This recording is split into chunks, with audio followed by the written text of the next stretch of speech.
제127편 청년 시절 6. 20살 되던 해 서기 14년 예수에 대한 레베카의 사랑 이야기는 나사렛에서 퍼졌고 후에는 가버나움에서도 퍼졌다. 몇 년 동안 남성들이 예수를 사랑한 것처럼 여성들도 예수를 사랑하며 따랐지만 두 번 다시 그는 다른 착한 여성의 헌신적 사랑을 거절하지 않아도 되었다. 이때부터 예수에 대한 인간의 애정은 더 이상 자기 만족이나 애정의 소유욕이 아닌 존경과 찬미의 본질을 더 많이 띠게 되었다. 남녀 모두 그를 헌신적으로 있는 그대로 사랑했다. 그러나 여러 해 동안 예수의 인간 성품에 대한 이야기가 나올 때마다 레베카의 헌신적 사랑도 언급되었다. 미리암은 레베카의 일을 잘 알고 있고 어떻게 오빠가 아름다운 여인의 사랑조차 포기했는지 알게 되면서 그의 미래 운명적 생애의 요인은 깨닫지 못했음. 예수를 이상화하며 오빠로서뿐 아니라 아버지로서 깊은 애정과 감동으로 사랑하게 되었다. 비록 그들은 그럴 형편이 못 되지만 예수는 유월절을 위해 예루살렘으로 올라가고 싶은 이상한 열망이 있었다. 그의 어머니는 그가 레베카와의 최근 경험을 알고 그에게 여행을 하라고 현명하게 권했다. 뚜렷하게 의식하지 않았지만 그가 가장 바란 것은 나사로와 이야기하고 마르다, 마리아와 이야기할 기회였다. 그는 자기 가족 다음으로 이 세 사람을 누구보다도 가장 사랑했다. 예수는 예루살렘으로 가는 길에 무깃도, 안티파트리스, 리도아를 지나갔으며 이는 그가 이집트에서 돌아올 때 나사렛으로 돌아가던 길과 일부 겹치는 경로였다. 그는 유월절을 맞아 4일 동안 여행하며 무깃도와 그 주변에서 일어난 과거의 사건들에 대해 많이 생각했다. 무깃도는 팔레스타인의 국제적인 전쟁터로 잘 알려져 있었다. 예수는 예루살렘을 거쳐 갔으며 오직 성전과 모인 방문객들을 바라보려고 잠시 멈추었다. 그는 정치적으로 임명된 사제직과 헤롯이 지은 이 성전에 대해 이상하게 점점 더 혐오감을 느꼈다. 그는 무엇보다도 나사로, 마르다, 마리아를 보고 싶었다. 나사로는 예수와 같은 나이였고 이제는 집안의 가장이었다. 이번 방문할 때가 되자 나사로의 어머니도 이미 세상을 떠났다. 마르다는 예수보다 한 살 조금 더 많은 반면 마리아는 2살 아래였다. 예수는 세 사람 모두에게 우상처럼 이상적인 사람이었다. 이번 방문에서 예수는 전통에 대한 반발심이 한 번 치솟았다. 예수가 판단할건대 하늘에 계신 아버지를 잘못 대표하는 의식적인 관행에 대한 분노의 표출이었다. 예수가 오는 것을 알지 못한 나사로는 친구들과 함께 여리고 길에 인접한 마을에서 친구들과 유월절을 축하하기로 계획했었다. 이제 예수는 그들이 있는 곳 나사로의 집에서 유월절을 지내자고 제안했다. 나사로가 말했다. 하지만 우리는 유월절 양이 없어요. 그러자 예수는 하늘에 계신 아버지는 그러한 유치하고 무의미한 의식에 실제로 관심이 없다는 취지로 길지만 설득력 있는 설명을 시작했다. 그들은 엄숙하고 뜨겁게 기도를 드린 후에 일어섰고 예수는 말했다. 어리석고 어두운 마음을 가진 내 백성들은 모세가 지시한 대로 그들의 하나님을 섬기게 두자. 그들이 그렇게 하는 것을 더 좋아하겠지만 생명의 빛을 본 우리는 더 이상 어두운 죽음의 길을 통해서 우리 아버지께 나아가지 말자. 우리 아버지의 영원한 사랑에 대한 진리를 알면서 자유롭게 나아가자.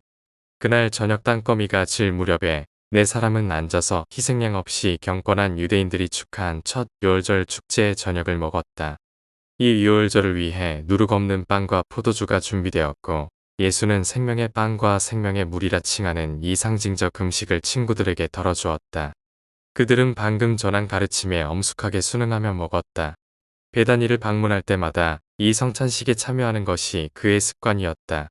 집에 돌아와서 어머니에게 이 모든 것을 이야기했다. 그녀는 처음에 충격을 받았지만 점차 그의 관점을 이해하게 되었다. 그랬어도 이 새로운 유월절 개념을 집안에 들여올 생각이 없다고 안심시켰을 때 그녀는 매우 안도했다. 예수는 동생들과 함께 모세의 율법에 따라 집에서 해마다 계속하여 유월절을 지냈다. 이해의 마리아는 결혼에 대하여 예수와 오랫동안 이야기를 나누었다. 그녀는 그에게 가족 책임에서 자유로워지면 결혼할 것인지 솔직하게 물었다. 예수는 눈앞에 닥친 의무로 결혼하지 않기로 했기 때문에 그 문제를 거의 생각해 본 적이 없다고 어머니에게 말했다. 그는 자신이 결혼 생활에 들어갈 수 있을지 의심스럽다고 표현했다. 그는 모든 그런 일들이 아버지의 일이 시작되어야 하는 시간인 나의 시간을 기다려야 한다고 말했다. 육신으로 아이들의 아버지가 되어서는 안 된다고 마음속에서 이미 작정했기 때문에 그는 인간적 결혼 문제를 거의 생각하지 않았다. 이에 그는 자신의 인간 본성과 신성한 본성을 단순하고 효과적인 인간의 개별성으로 더욱 엮어가는 과제를 새롭게 시작했다. 그는 도덕적 지위와 영적 이해 안에서 계속하여 성장했다. 집을 제외하고 나사렛 재산이 다 사라졌지만 이해의 가버나움에 있던 한 부동산의 지분을 팔아서 약간의 재정적 도움을 받았다. 이것은 요셉이 소유했던 전 재산의 마지막이었다.